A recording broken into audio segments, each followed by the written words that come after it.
Alright, let's dive into this NRL doubleheader tonight, but before we get into the nitty-gritty of the matchups, there's something bigger brewing in the league that's got me thinking. Craig Bellamy, the legendary Melbourne Storm coach, just confirmed he's staying on for 2027, but he's pretty much saying it's his last dance. Personally, I think this is huge, not just for the Storm, but for the NRL as a whole. Bellamy's been a cornerstone of the league for decades, and his departure will mark the end of an era. What makes this really interesting is how it ties into Cameron Munster's future. Munster's been vocal about staying in Melbourne if Bellamy's there, but with Bellamy stepping away after next year, the door's wide open for him to explore other options. And let's be real, the idea of Munster heading to an expansion club like PNG for a tax-free salary? That's a game-changer. It raises a deeper question: how will the Storm rebuild without these two icons? From my perspective, it's not just about replacing talent, it's about redefining the culture they've built. Now, shifting gears to tonight's games, the Warriors vs Panthers matchup has some fascinating storylines.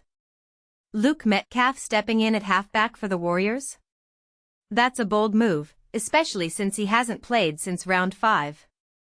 What many people don't realize is that Metcalf's return could be a make-or-break moment for him.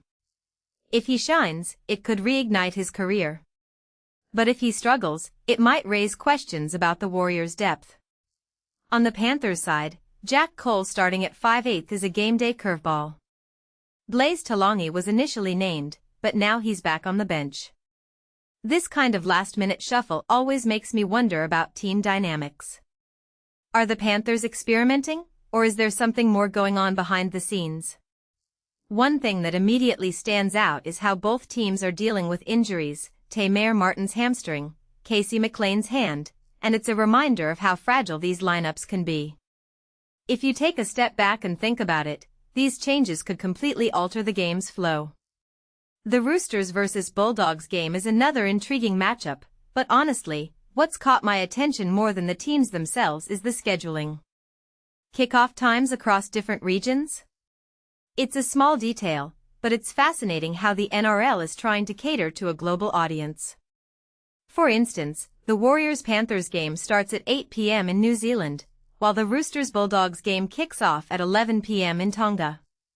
This kind of time zone juggling is a logistical nightmare, but it also shows how the league's thinking bigger.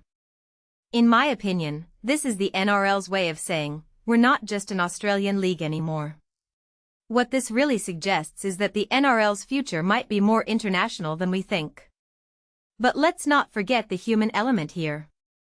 Bellamy's emotional frustration about the Storm's season? That's raw. He's not sugarcoating it, he's pissed off, and it's a reminder that these coaches and players aren't just stats on a screen. They're dealing with injuries, personal milestones, and the weight of expectations. A detail I find fascinating is how Munster rushed his recovery to play tonight.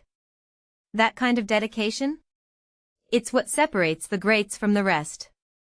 And it makes me wonder, how much of tonight's performance will be driven by sheer willpower? So, as we head into these games, I'm not just looking at the scores or the plays. I'm watching for the stories unfolding: Bellamy's legacy, Munster's future, Metcalf's comeback, and the NRL's global ambitions. What makes tonight's doubleheader so compelling isn't just the action on the field, but the bigger narratives at play. And that, my friends, is what makes rugby league more than just a game. It's a drama, a strategy, and a cultural phenomenon all rolled into one. So, who's ready for kickoff? Let's see how these stories unfold.